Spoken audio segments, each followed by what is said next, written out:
네 번에 걸쳐서 이제 스터디를 할 건데 좀 급하게 준비하느라 자료는 좀 많이는 못 모았어요. 근데 짧은 시간에 하기에는 괜찮을 것 같고, 일단 첫 번째는 그 지하층 관련된 것부터 좀 먼저 말씀을 드리고, 그 다음에 지상층으로 올라와서 이제 위에 지상에 관련된 얘기를 좀 하고, 세 번째는 복구적인 문제 좀 얘기를 하고 얘기를 해볼게요.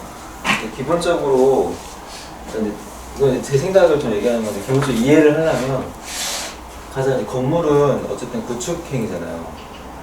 구축행인데 그 중력이라는 걸 이제 때문에 무게가 생기는 거니까 그 무게를 버티는 게 구조잖아요. 그래서 이 구축을 하되 이 구조체가 빈 공간을 만들게 해주는 거거든요. 그래서 뭐 우리가 이렇게 뭐 지구에서 하면은 땅에다 하잖아요. 이렇게 땅에다 건물을 짓는데 때로는 뭐 물에다가 하는 건축도 물론 당연히 있죠. 근데 중력이 없으면 어디다 할 수 있어? 어디다 하냐? 이런 이렇게 지지하는 것 없이 그냥 공중에다가도 할 수가 있는 거죠. 그러니까 약간 이 중력과 그거에 대한 어떤 원리를 좀 생각을 하면 실무나 이런 건물 이렇게 그 시공하는 거에 대해서 좀 이해를 나중에 하기 편하더라고요. 난 그렇게 좀 이해를 했었고. 근데 이럴 경우가 별로 없어요, 우리. 이럴 경우는 모르겠어요, 있을지. 대부분 이제 이거잖아요. 그래서 첫 번째 우리가 좀 봐야 되는 거는 이제 이 땅에 대한 건데, 이제 건축물을 이렇게 짓고 나면은 결국에는 무게가 있잖아요. 이 무게에 따라서 이게 그 심화가 되지 않으려면 반발해주는 땅이 되게 중요하고, 첫 번째로 좀 여기 말씀드리고 싶은 거는 집안에 대해서 이제 우리는 항상 검토를 하고 시작을 하는 거예요. 여기서부터 시작하는 거예요. 땅에서부터. 그리고 나서 이제 건물이 이 땅과 만나는 부분에 대해서 어떻게 되는지 그런 것들을 좀 얘기를 해볼게요. 그러면은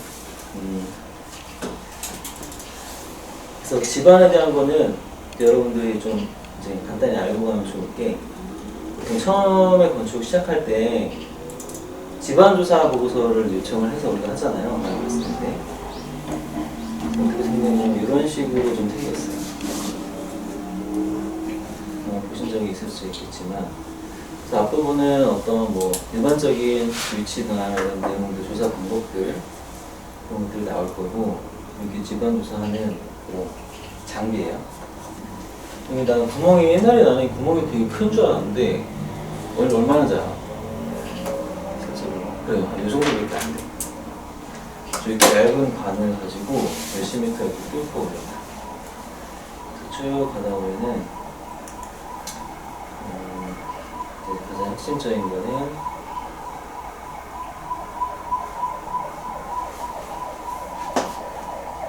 세부적인 것들은 나중에 좀 얘기를 할게요. 이렇게 구멍이 조금 뻥뻥 뚫리죠. 구멍을 이렇게 막았다 그런 얘기고, 이게 제일 중요한 거예요. 이게 뭐냐면 그 땅의 단면을 보여주는 거거든요. 그래서 땅의 단면들을 보여주되, 기본적으로 이제 학교 때 배웠을 수는 있지만 이렇게 매립층이 있어. 매립층은 흙이라고 생각하면 돼요. 되게 이제 그러니까 지지력이 약하죠. 근데 풍암도 그 암이 좀 이렇게 부식돼가지고 파편으로 좀 되는 부분, 여기도 좀 약해요. 근데 이제 보통 암과 경암 쪽으로 가기 시작하면은 조금 진해력이 좀 나오는 곳이에요. 그래서 점점 넘어가다 보면 연암이 나오면은, 연암은 굉장히 단단해. 근데 그걸 어디서 보냐면은 우리가 심도가 있잖아, 미터. 그래서 22m, 우리 땅 그 지출 조사하는 곳에 22m 위치에 연암이 나왔다 이거야. 그러면은 일단 연암이 나왔으면은 지지력은 굉장히 높다, 확보될 수 있다. 근데 간혹 산 같은 데 하면 연암이 1m 파는 데 나오는 경우가 있어. 1m 파는 데. 근데 우리 건축물 기초가 3m 정도 된다면 이 연암을 깨고 오히려 가야 되기 때문에, 연암은 일반 장비로 못 뚫고요. 다이나마이트 같은 것들을 터쳐가지고 그런 것들을 깨고 기초를 이렇게 만들거든요. 그런 것들을 좀 알면 좋을 것 같아요. 집안에 대해서 이렇게 돼 있을 때 여기에 따라서 기초 형식들이 많이 정리가 많이 되거든요. 이따 보여주겠지만 진해력이 안 나온 곳이고 뻘 같은 데가 있어요. 제가 김해에다가 한번 한 적이 있는데 거기는 한 30, 40m 내려갔는데도 다 뻘인 거야. 건물이 올라갈 수 없는데 그럴 때는 뭐냐면 이 진해를 확보하기 위해서 파일 기초를 쓰는데 파일 같은 것들을 굉장히 많이 심을 받고 인위적으로 이제 그 부분의 진해력을 확보하는 방법들이 있어요. 그래서 이제 이렇게 밑으로 내려갈수록 그런 단면이 형성이 됩니다. 이걸 알면 좋을 것 같고, 또 한 가지 한 가지만 더 얘기하면 수심이 있어요. 수심이 있는데 땅에 보통 물이 흐르잖아요. 그래서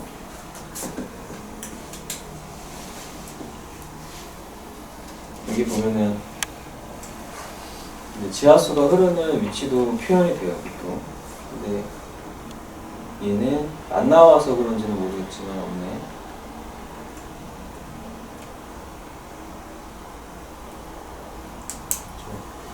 그래서 여기에 이제 수심 같은 것들이 좀 표현이 돼요. 그러면은 만약에 우리 땅이 10m 골조를 하는데 한 3m나 2m에서 지하 수위가 나와버렸어.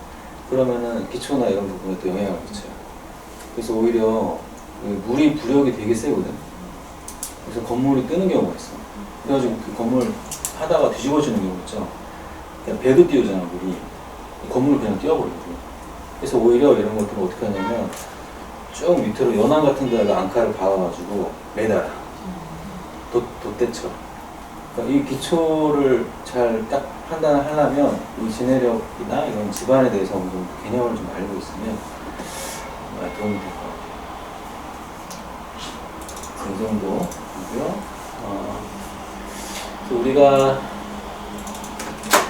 앨리스랑 함께 공사 감리일지를 많이 썼어요.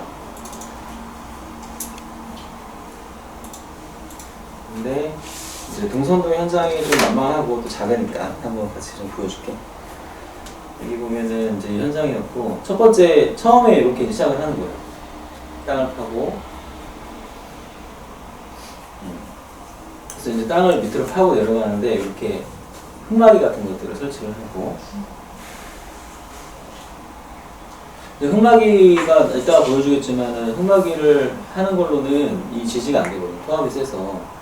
불쪽이뼈 깊을수록 굉장히 토합이 세요. 그래서 주변 땅 안 무너지게끔 이렇게 버트레스 같이 지지하는 가시설 같은 것도 설치를 해요. 그 다음에 이제 그런 안정화 작업을 해놓고 나서 이제 지하 기초와 옹벽을 쳐 올라가는 거예요. 이렇게 기초 타설을 건 거. 그리고 또 한 가지 아까 수위에 대해서 얘기를 했는데 이거는 그냥 알고만 넘어가면 좋을 것 같아요. 이거를 접해본 사람들이 은근히 많이 없더라고. 근데 저도 예전에 그 교회 하면서 한번 한 적이 있었는데 이 연구배수 공법이라고 해서 수위가 높은 경우에 이 물을 제거해주는 기술이 있어요. 기초가 위에 있으면 이 밑에 파이프관을 엄청 많이 심어놓는 거야. 그래가지고 물을 계속 뽑아가지고 집수정에다가 흘려보내. 그래서 얘에서 펌프로 올려가지고 물을 계속 퍼내는 거야. 영구적으로 퍼내는 거야. 이렇게 계속 하는 거지. 다발들이 건물 기초 밑으로 이렇게 지나다니게끔 하는 공법이 있어요. 디워터링 공법이라고 해요. 이렇게 생겼어. 아까 그 빨대 같은 관이 이렇게 흘러가고 있어요. 근데 또 물을 무작정 빼낼 수는 없는 거죠. 그쵸. 이제 여기에 자연스럽게 스며들어요, 물들이. 그럼 최종적으로 집수정으로 모이게 되고, 얘에서 퍼내는 방식으로. 그래서 나중에 수위에 대한 이슈가 있을 때, 아, 그런 것도 있구나. 이렇게 알면 좋을 것 같아요. 그 다음에 이제 우리가 볼 건 기초인데, 아까 얘기했던 것처럼, 기초가 종류가 되게 많아요. 우리가 일반적으로 보는 기초는 이제 그냥 온통 기초라고 하는데 매트라고 표현을 해. 매트 기초를 많이 사용을 하고 있어요.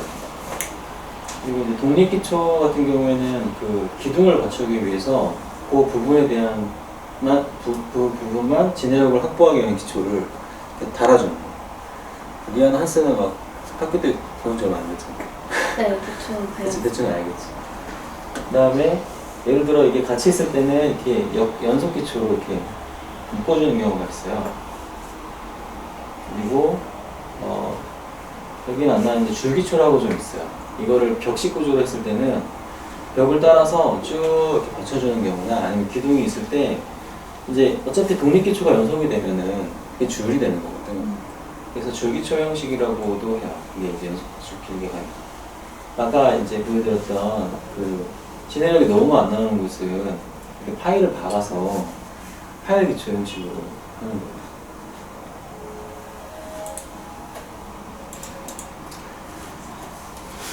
그래서 보통 이제 주택 같은 거 할 때 이런 기초 좀 많이 볼 거예요. 이게 이제 줄기초예요. 이렇게 벽을 따라서 쭉 가는 거예요. 매트 기초는 이 두께가 굉장히 두껍잖아요. 전체를 다 그냥 기초로 잡고 요거는 왜 내리냐면 이제 이게 그 동결심도라는 게 있어. 땅이 1m 밑으로는 잘 안 얼어. 그래서 그 밑으로 이 기초를 좀 내려주는 게 좀 필요한 게 있어요. 예, 땅이 얼었다 녹았다 하면서 기초도 헝그리뜨기 때문에 크랙도 많이 가고 이게 흔들릴 수 있거든요. 좀 안정화 작업을 위해서 이걸 좀 내려줘요. 건축사 시험 보면 이걸 잘 그려야 돼. 이거 여기도 나오지만 이게 좀 맞겠네. 이게 독립기초고 이게 이제 복합기초라고도 하네요. 줄기초는 진짜 이렇게 줄로 쭉 가는 거예요. 아무래도 이게 좀 이거보다는 이런 게 경제적이겠지. 물량이 적게 들고. 근데 속편한 거는 이거예요. 근데 이 너무 위에 형상이 복잡하고 기둥이 많이 내려오면 이렇게 다 일일이 쪼개가지고 설계하기 굉장히 어려워져요. 그래서 속편하게 이렇게 가는 게 효율적이에요. 이게 너무 효율적이다 판단이 되고 우리 일반적으로 하는 설계는 다 저는 매트 기초로 한다. 이제 약간 지나가는 선모 보고 보는 거는 이것도 레빗으로 한 건가? 모르겠네. 레빗은 아니겠다. 결국에는 줄기초가 이렇게 동결신도까지 이렇게 내려오고 그 부분에 이렇게 물 처리하는 것도 있죠. 방수 이렇게 해주고 그 다음에 이제 단열재 같은 것도 이렇게 해가지고 얼지 않게 이렇게 해주고 그 다음에 이렇게 마감하면서 그 밑에 단열재 있고 그래서 여러분들 이제 조금 한 2, 3년 차 넘어가기 시작하면 잘랐을 때 이거 이제 그리고 싶을 때가 없거든. 근데 이거 그리지 못할 때는 약간 두려움도 좀 있어. 특히 외벽다면 그리기 시작할 때. 이런 것들 그냥 눈에 좀 봐주면 굉장히 좋을 것 같고요. 그래서 아까 이게 여기가 있구나. 제가 이제 얘기했던 것들이 이 건물에 대한 부분은 하중을 버티기 위한 집안의 진해력이 있어야 되고 그 다음에 좀 하중에 대해서는 구조에서는 이제 이 다섯 가지를 봐요. 그래서 자중이라는 건 건물 자체의 무게고 하나중은 이제 우리가 움직이면서 여러 가지가 있잖아요. 눈도 쌓일 거고 바람도 불 거고 지진에 대한 것들도 고려해서 전체적인 하중을 다 감안해. 구조랑 협의 보실 때 이런 얘기도 나올 수 있어요. 넘어가는 매트 기초 밑에 이렇게 팽이 같은 것들을 다룰 때가 있어. 근데 이거 쓸 일은 거의 없을 거예요. 근데 내가 딱 한 번 써봤는데 이건 이제 약간 좀 변형된 기초죠. 팽이처럼 생긴 거를 이렇게 달아가지고 좀 더 진해력을 확보해주는, 보충해주는 그런 개념이에요. 단면에 보면 이제 이렇게 매달려 있죠. 그래서 이렇게 마찰하는 부위가 많아지는 거지. 일종의 약간 작은 파일 같은 느낌이라고 보이겠고. 그래서 이제 기초 두께는 사실은 보통 한 층에 한 100 정도? 그러니까 나 기초 두께를 어느 정도 해야 될지 애매할 때가 있잖아. 그래서 물론 이제 4층 건물이면 한 400. 근데 최소 두께는 한 400 정도 이상은 하는 것 같아요. 400에서 600. 왜냐면 그 배근할 때 그 기초 그 무게도 필요하고 이렇게 그런 것들이 있고 그 이상 올라갈 때는 한 층당 한 100mm 정도 올라가는 것 같고 그렇다고 또 무한정 올라가진 않아요. 50층이라고 해서 5m, 6m 이렇게 가진 않아요.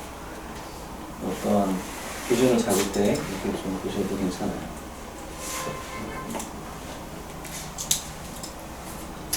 그리고 이제 땅을 이제 팠잖아요. 그러니까 땅을 파면 건물을 이렇게 일단은 건물을 이렇게 딱 심어야 되잖아요. 근데 땅 파면 두 가지가 있어요. 크게. 왜냐면 그냥 이렇게 깎아놓고 하면 괜찮아요. 그래서 이렇게 교회 지역은 다 이런 식이에요. 근데 이거를 이제 요 이름이 있는지 혹시 알아? 이건 안식가게라 그래.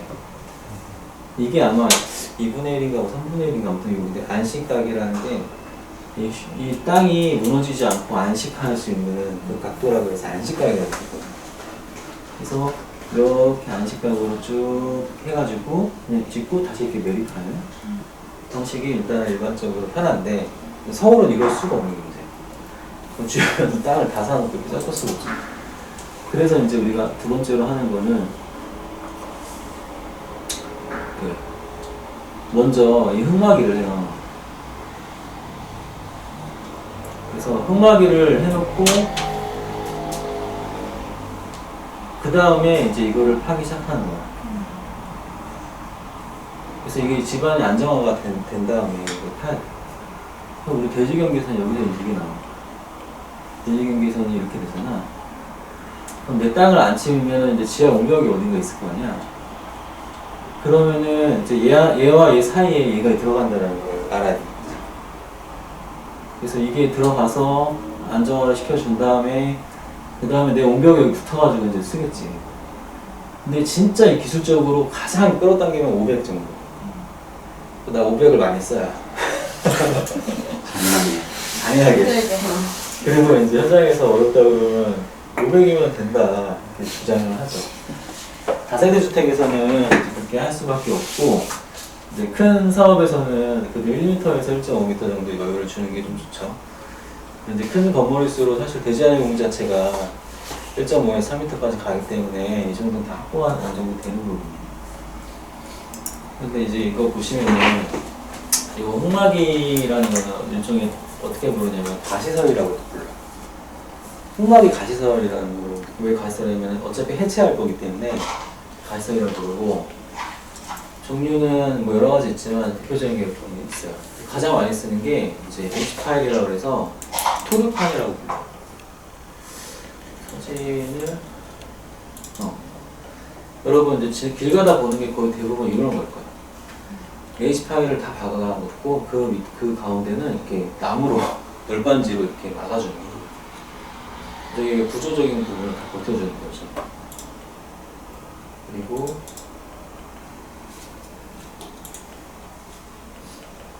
이제 이거는 약간 이제 이게 하나의 그 강판인데 접으면은 버틸 수 있는 힘이 생기거든요, 여기. 이거는 좀 약하죠, 아무래도. 제일 센 거는 아마 내가 알기로는 CIP인 것 같아. 얘는 뭐냐면 그냥 기둥을 박아버리는 타설을 하는 현장 타설 공법인데, H8 받고 여기에 이제 원형 기둥에 이제 그 어떤 거푸집이 내려가요. 그 다음에 여기다가 콘크리트를 부어요.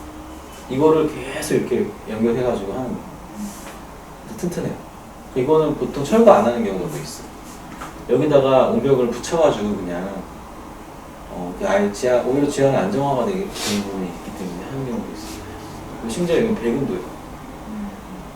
그래서 비싸겠죠. 또는 이거 내 이름을 까먹었어. 이건 그냥 이렇게 강가만 이렇게 박아가지고 또 이제 콘크리트로 이렇게 하는 경우가 있고. 이건 벽을 세우거든요. 그냥 콘크리트 큰 벽을 세우거든요. 배분해가지고 지하 옹벽처럼. 근데 이제 요게 내가 알기로는 또 탑다운 문법을 좀 쓰는 것 같은데 이거는 좀 몰라도 될 것 같아요. 그 다음에 얘만으로 사실 버티기 되게 어려워요. 옆에서 이렇게 밀 때 횡력을 사실 버티기 되게 어려워요. 그래서 이제 여러분들 현장 가면 이런 거 많으니까 오만때만 이게 철근, 녹슨 철근이 막 붙어 있어. 그게 이제 이런 것들을 수평 하중을 버텨주기 위해서 이렇게 있는 애들이고, 이렇게 이제 얘를 이렇게 쭉 묶어주는 게 띠장이라고 그러고, 그렇죠. 다 이게 보면은 이제 걷어, 뭐 기둥 그렇게 생각을 하면 되는데 다 이거 횡압을 버텨주기 위해서 있는 거고 모서리에 또 이런 것들이 꼭 필요해요. 보강재들이. 그래서 이 정도 이렇게 알면 될 것 같아요. 그래서 이 간격을 할 때는 한 뭐 최소 500 정도. 동선동은 뭘로 했어요? 500. 아니, 아, 동선동은 요 토르판. 토르.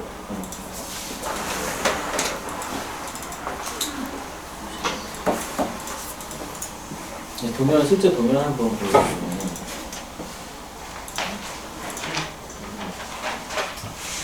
이거는 그 구조체계 때문에 그 흉막에 대한 계산을 해요. 그래서 이렇게 쭉 와.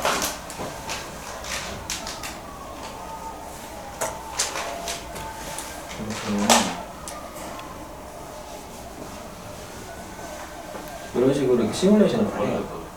이런 우리 땅이 있고 주변에 집안 침하나 이런 변화가 어떻게 일어날지 이런 게 있다. 이건 다 토목 쪽에서 해놓은 거. 그렇죠. 이게 다 이렇게 제한 통합에 대한 걸 시뮬레이션을 한 거예요. 이거는 이제 이렇게 알고 넘어가면 될 것 같고.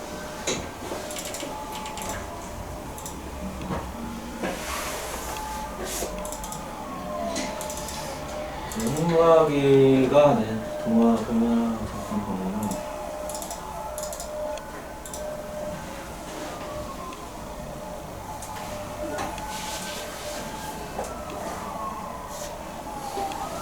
이렇게 생긴 부분 되게 복잡하잖아.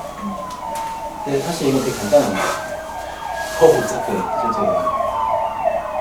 되게 복잡하다. H8 투입판 써있죠. 가면 써있고 이렇게 이거대로 시공을 할 거고 여러분 혹시 강의 나가면 이걸 파악을 다 해야겠죠. 근데 도면과 현장이 많이 달라요. 그래도 일단은 위치를 알아야죠. 단면에서 봤을 때 이 버트리스의 위치도 다 있고요. 요거는 뭐냐면 아까 봤던 그 집안 조사한 거를 캡처해서 잘라서 여기다 붙여놓은 거야. 그러니까 같이 오버랩해서 보는 거죠. 아, 우리 땅이 보통한 부위에서 경화한 바로 위에서 이제 기초가 형성이 됩니다. 그런 것들 얘기하고 불토심이나 이런 부분에서 이런 것들을 보죠. 다 각 단면 섹션별로 이거는 뭐냐면 전개돼요. 윗면으로 쫙 본 거예요. 이걸 보고 시공을 하시겠죠. 거기에 대한 상세도 이런 것도 있어요. 이거는 어떤 그 땅이 안정화되지 않기 때문에 땅 기존에 있던 그 땅을 드러내버리기 때문에 되게 변화가 많이 생겨. 가끔은 침하되는 경우도 되게 많고. 그렇기 때문에 이거를 그 센서들을 다 달아놨거든요. 이렇게. 그래서 그런 것들에 대한 상세도 해요. 이런 게 있다는 걸 알면 될 것 같아요.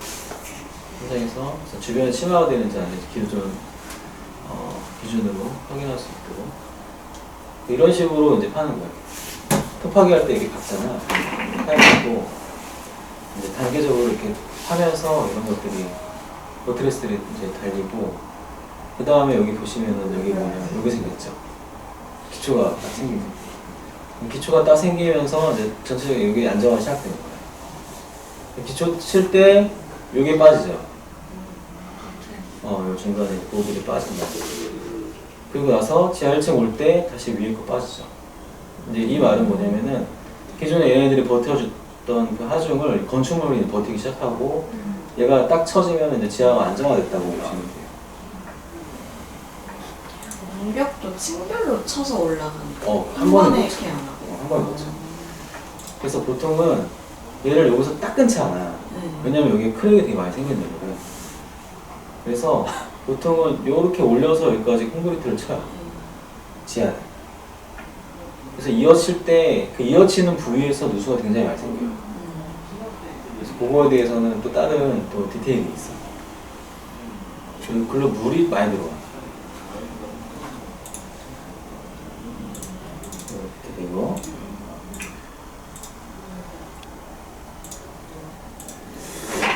그 다음에 이제 흙막이를 했으면은 그러니까 토목은 크게 두 가지예요. 이렇게 흙막이가 있어요. 흙막이 팀이 있어요. 토목이라고 해서 흑마기 팀한테 이런 관로 얘기하면 하나도 못하거든요. 그리고 관련할 때 흑마에 관련된 얘기 못하면 그냥 다른 팀이라고 보면 돼요. 그래서 이제 흑마기에 대한 부분들이 있으면 이제 전체적으로 그 집안에 대한 우수나 배수, 그다음에 도로 이렇게 위에 포장 그거를 정리해 주는 거를 부대 토목이라고 해요. 그래서 그런 것들을 얘네들이 다 정리를 해줍니다. 근데 예를 들면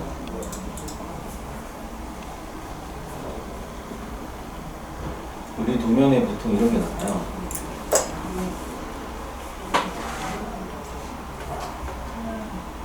동산동이었던 것 같은데 동산동에 이렇게 우리 건물의 주변에 레벨이 다 있고 거기에 따라서 이제 수로 관로가 다 흘러나.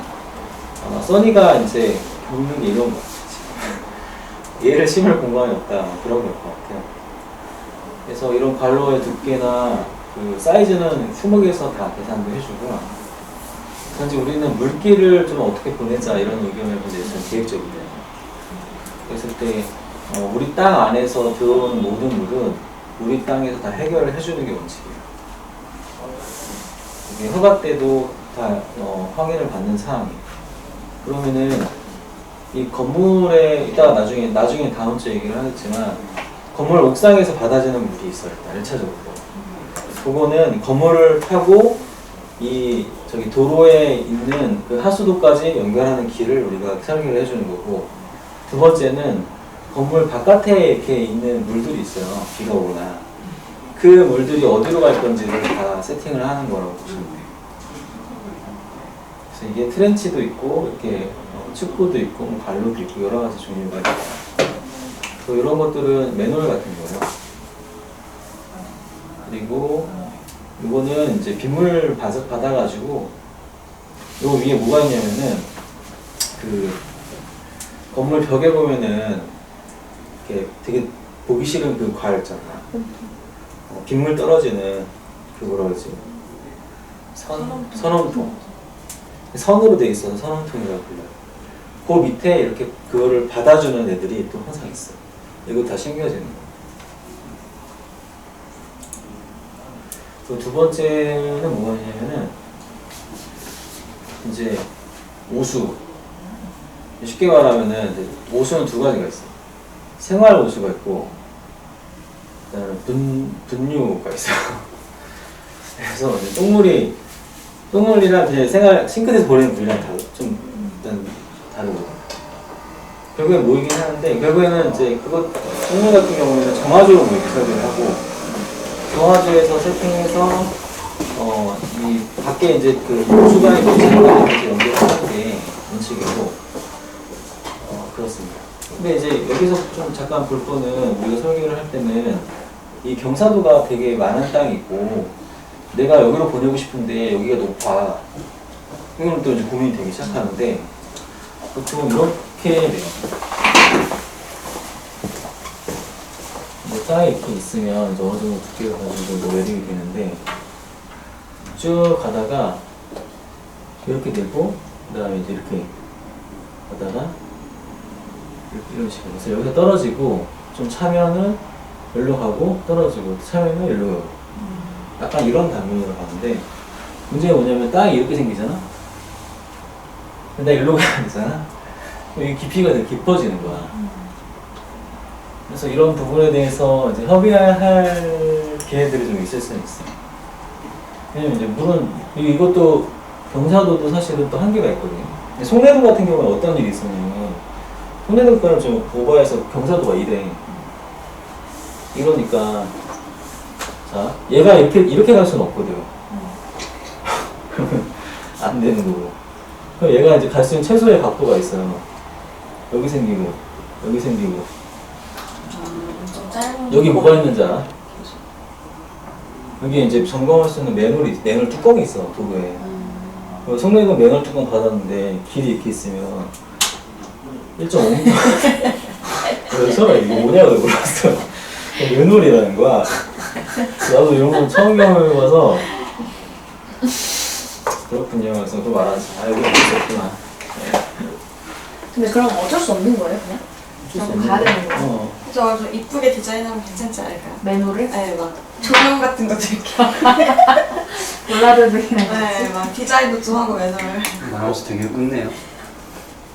남해에서 얘기하시는데 근데 이거 되게 미관적으로 또 해결을 해야 될 것 같긴 하더라고요. 네, 매너를 디자인하는 것도 많잖아요. 맨홀 위에 포장재를 좀 입히는 경우도 있고 네, 하는 그리고 거죠. 모양도 막 이렇게 내갖고.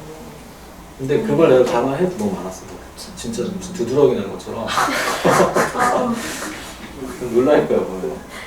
그래서 잠깐 보면은 이런 것들이 있어요. 이렇게 생겼어.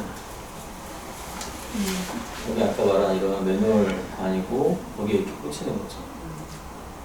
이렇게 오고 꽂히고. 이거는 이제 오픈으로 돼 있는 축구 같은 거. 그 빗물 이렇게 흘러갈 수 있게. 위험하면 여기다 트렌치 같은 거 이렇게 하겠죠.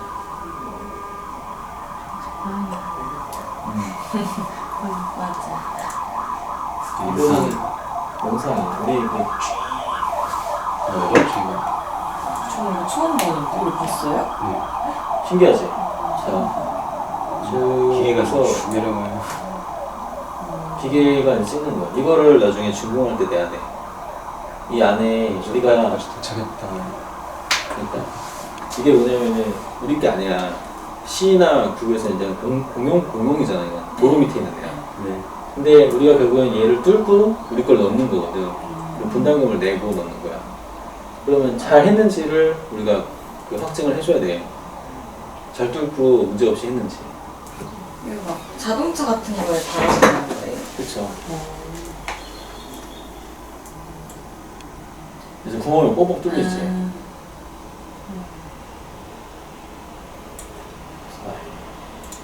재밌죠. 이런 게 있어요. 그리고 그래서 이제 이렇게 준공할 때는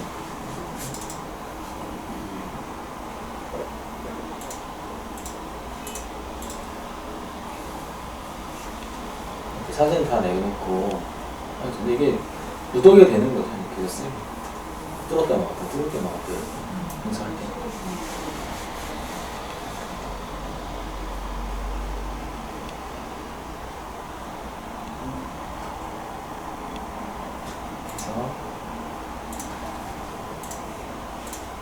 요수에 대한 부분은 크게 두 가지다. 오수가 있고 우수가 있다.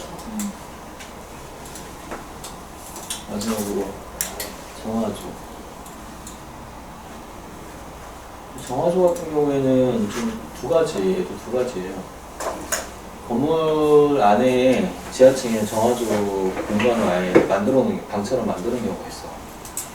그리고 이런 다세대 주택 같은 경우에는 이렇게 매립을 해요. PFR인가? 아무튼 이렇게 플라스틱으로 된 정화조 기성품이 있어요. 그래서 이렇게 땅 파가지고 이렇게 묻어놓고 요 안에는 이렇게 단기가 쪼개져 있고 처음 들어오면은 제일 더럽고 냄새 나잖아. 근데 조금 지나가면서 일로 가서 또 정화되고 정화되고 최종적으로 거의 뭐 정화된 물만 이제 그 오수관으로 이제 하수관으로 이렇게 흘려보면은. 요거의 사이즈는 그 법적으로 다 이렇게 인원에 대해서 다 정해져 있어서 계산을 할 줄 알아요. 이렇게 이제 모래로 매립을 한다. 도면에도 매립해야 돼. 그래서 피팔로 할 수도 있고. 저희는 그러면 위에 저렇게 튀어나오게 하면 들어가서 점검을 해요. 얘가 어떻게 되냐면은 그거는 뭐냐면 문제는 뭐냐면 여기 가스가 많이 차요. 여름에도 되게 가스 많이 차 폭발할 수도 있어. 당연하죠. 이게 메탄가스잖아. 그래서 굴뚝이 있어야 돼요 항상. 그래서 가끔 뜬금없이 이렇게 굴뚝 솟아오는 경우는 진짜 이제 유심히 보다 보면 보일 거야. 보통 옥상에다가 옥상까지 얘를 끌어올려줘. 그리고 이제 옥상에 올라가면 이렇게 막 팬 돌아가는 거. 바람개비처럼 막 돌아가는 있지. 보통 걔네가 이제 이 정화조에서 올라오는 확률이 많고. 계속 쓸 수가 없는 거잖아요. 교체해줘야 되잖아요. 이거는 거의 뭐 영구적으로 쓰는 거 같아. 그리고 뭐 계속 보내고 하는 거기 때문에. 그렇다면 이제 선택을 해야 돼요. 내가 우리 땅에서 얘를, 그러니까 자연 지반과 인공 지반 있잖아. 자연 지반은 밑에 지하층이 없는 그냥 순수한 거고, 우리 지하층이 있다 그러면 인공지반이거든요. 토심을 아무리 깊게 줘도 인공지반이고. 근데 얘를 심기 위해서는 자연지반이 제일 좋아요.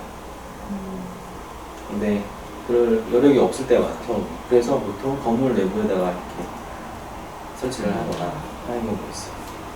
결국 경선동은 처음에 여기 땅 밑에다 이렇게 묻었었어요. 근데 설계하다가 결국 얘가 일로 와서 건물 안으로 좀 들어오면서 했어요. 근데 PFR식으로 기성품을 쓰는 방법이 있고 아니면 구체로 아예 이걸 벽을 쳐줘가지고 그냥 콘크리트에 수조식으로 담기는 방식도 있어요. 반드시 위에서 얘는 점검을 할 수 있는 그 점검 공간이 있어야 돼요. 근데 우리는 여기 매물이 있어서 점검할 수 있도록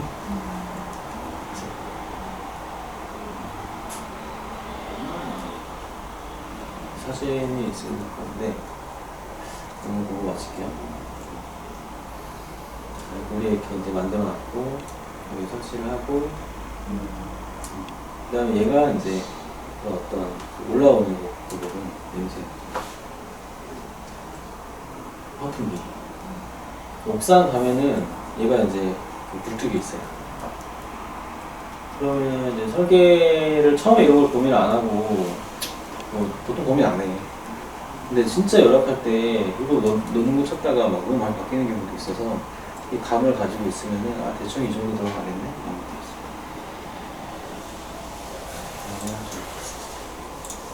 이상입니다. 오늘은 이거 마치고 또 궁금한 거 있으면 그거만 좀 설명하고 마칠게요. 예시가 가본 곳이라서 되게 더 와닿네요. 아 여기 그러니까 도면 보는 것도 훨씬 쉽고. 그러니까 우린 가봤어요. 여기는 못 가봤어. 잘하는 거야 지금. 그러니까. 안 가봤으면 좋겠어요. 좋은 예시를 주셔서 고맙다고요. 저 가봤을 수도 있어요. 강원도. 집 주변에 앞이라서. 가서. 오 진짜? 그 고가도로 지나가는 거 보이는데 맞아. 아, 왕관이 이렇게 왕관 씌워진 회색 오피스텔이 건물. 있다면 찾아봐야겠다. 네. 지금 저기에 나올 수도 있어. 네, 티아라가 네, 있어요. 인면에 저기 모양이 있어요. 신문사에서 약간 자기가 저기 막지어. 저렇게 생긴 거 보이면은 저본 거 같은데 지나가면서. 원래 우리가 아니, 저렇게 근데- 사선도 치고 루버 막 하고 했는데 한층은 그냥 이제 네. 왕관이 이렇게. 한수는 분명히 봤을 거예요. 그게 그 건물인지 몰라서 맞은 그렇지. 거지. 네, 차례요. 애초에 그 성신여대에서 기름 가는 사이 그 맞아. 잠들었어. 메인 도로를 메인도로 오른쪽에 있었던 거. 맞아, 맞아. 메인 올라가서 도로를 안 지나갔을 수가 없어요. 진짜 맞아. 저 항상 본 거 같은데. 저 옆에 걸어 다니거든요. 저기 테라펠리스. 아니 저기 파란색이 아 이거 테라플레스 바뀌었네. 저거 이거 파란색이 한수 출퇴근 길이잖아요. 진짜? 지하철 로드뷰. 아니 지하철을 저 길로는 안 다니는데. 찍혔나? 4호선 아니에요 저거? 저는 기름역에서 공사를 타니까. 찍혔다. 아 여기.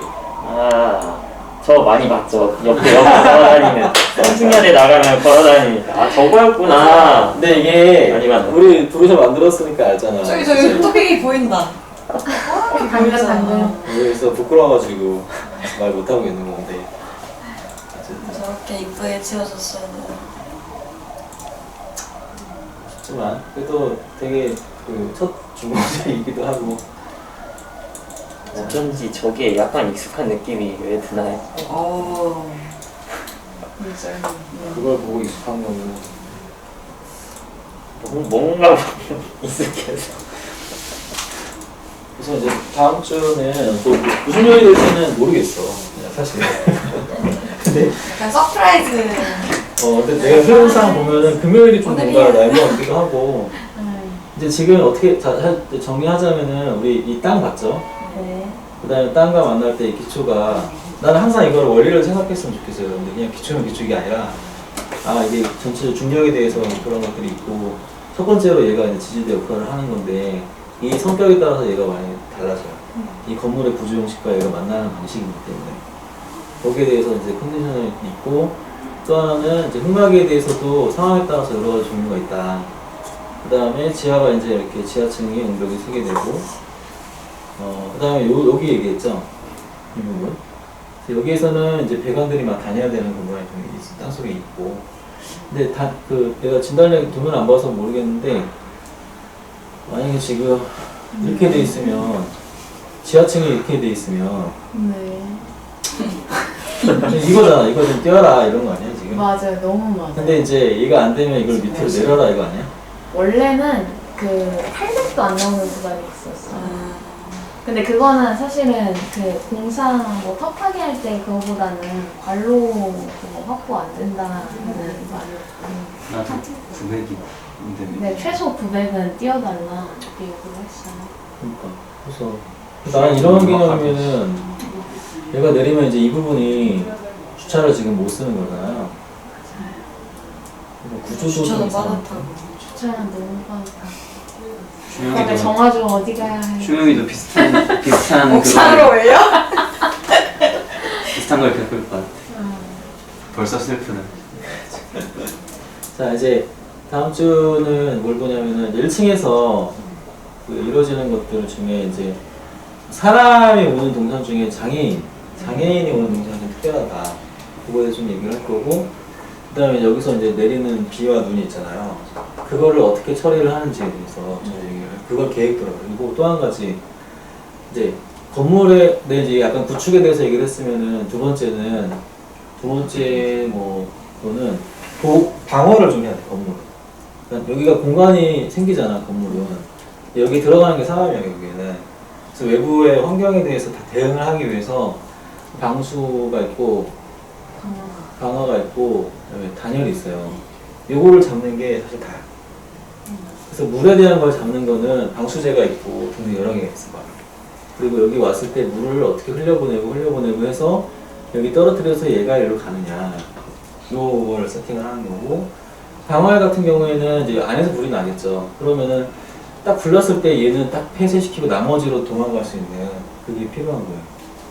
단열 같은 경우에는 당연히 이제 그 열교 현상이 없도록 잘 감싸자 그런 것들이 좀 있어요. 그렇게 해서 한번 또 준비를 해보겠습니다.